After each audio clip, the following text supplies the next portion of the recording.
Battlefield 3, the true sequel to one of the most popular first-person shooter franchises, is finally here. Even though the core game modes have stayed the same throughout the years, Battlefield 3 is not an update to the series, but a reinvention. It packs a whole new game engine that outshines and outperforms all other games in its class. It introduces a new and improved class and loadout system, offering players plenty of ways to play the game, a new web-based browser, and a voice-enabled social network called Battlelog. But all these new additions might distract people from what Battlefield is and will always be about: playing the objective. This video will introduce you to the new class system and hopefully enhance your ability to play the objective and ultimately win every match. Know your role in the battlefield. It does not matter what game type you are playing in. As long as you play your role in the battlefield, you are likely to help bring victory to your team. While some guns like the A70 shotgun and the UMP can be used by any class, most guns and equipment can only be used by certain classes, so it is important to know how to utilize each class to the best of their ability. The Assault class is best categorized as the frontline soldier. Assault class are equipped with assault rifles like the M16 and AK-47, medic packs, and defibrillators. When playing as an assault, you should always be trying to flank the enemy's position while getting closer to arming or covering the objective. Don't be a pussy and stay behind and try to snipe people with an ACOG scope. Using semi-auto mode on an assault rifle doesn't change the fact that it still takes around 4 to 6 shots from a long distance to kill someone, which gives them plenty of time to dive into cover. Play your role and assault and capture the objective, but have some battle sense. Don't charge an arm in the MCOM without first clearing the area or making sure you have proper coverage from your teammates. It is better to destroy an MCOM the first time than to waste tickets trying to rearm it multiple times. As an assault, you can revive people, so do it, and do it whenever you can, without putting yourself in danger. There's no point in trying to revive a teammate when bullets are still hitting his dead body. Don't be a suicide medic. The Engineer class is equipped with all the necessary tools to repair and disable vehicles, and also blow a hole through the enemy cover.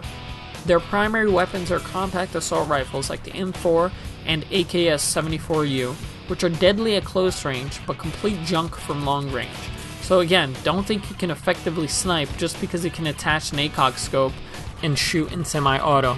As an engineer, you should be flanking enemy vehicles, taking out their aerial assets, setting up mines at key locations, and whenever possible, healing friendly vehicles. Engineers also have the ability to deploy and control an EOD bot. These little fuckers can easily sneak past the enemy and arm the MCOM. So use them to arm the MCOM that isn't being contested. Just make sure you and your buddies will be there to defend it, because EOD bots can't easily be destroyed by the enemy. EOD bots can also be left near MCOMs and used to disarm them once the enemy has gotten past your defenses and armed it. So while you're defending MCOM B, your EOD bot can be an MCOM A ready to disarm it. The support class is equipped with light machine guns like the M249 and M60. These guns aren't the most accurate, but when combined with a bipod attachment and some decent sights and a nice shooting nest near the MCOM, they can easily mow down waves of enemies. Remember, you can set up bipods directly on top of cover. You don't always have to be trimming grass while using the bipod. Support class also have the ability to provide ammo for teammates. So if you see someone in need of ammo, don't fucking ignore them. Drop an ammo box next to them. Last thing you want is your teammates having to resort to a pistol in the middle of an engagement. You might as well shoot them yourself. Unlike previous games, the support class now have the ability to carry C4 or claymores. So when you're defending an MCOM, you should always have one of these planted around it, just in case you get overrun, or if you feel like blowing the shit out of someone who just mowed down half your team just to get to the MCOM. When playing support, it's important to remember to move with the front line. You can't throw ammo boxes halfway across the map to your teammates.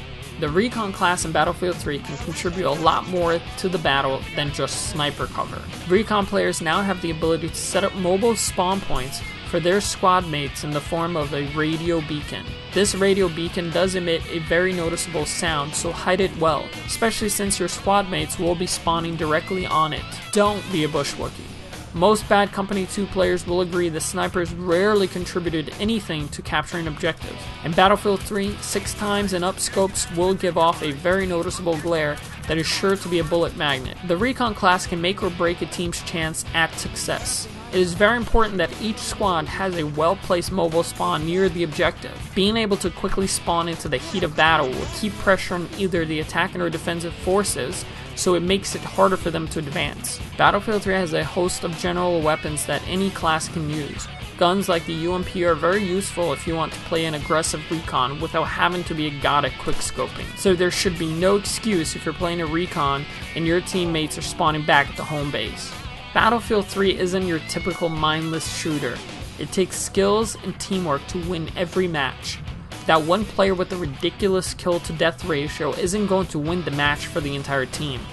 And most importantly, winning a round requires people to play the fucking objective, while using every tool available to their class to do so.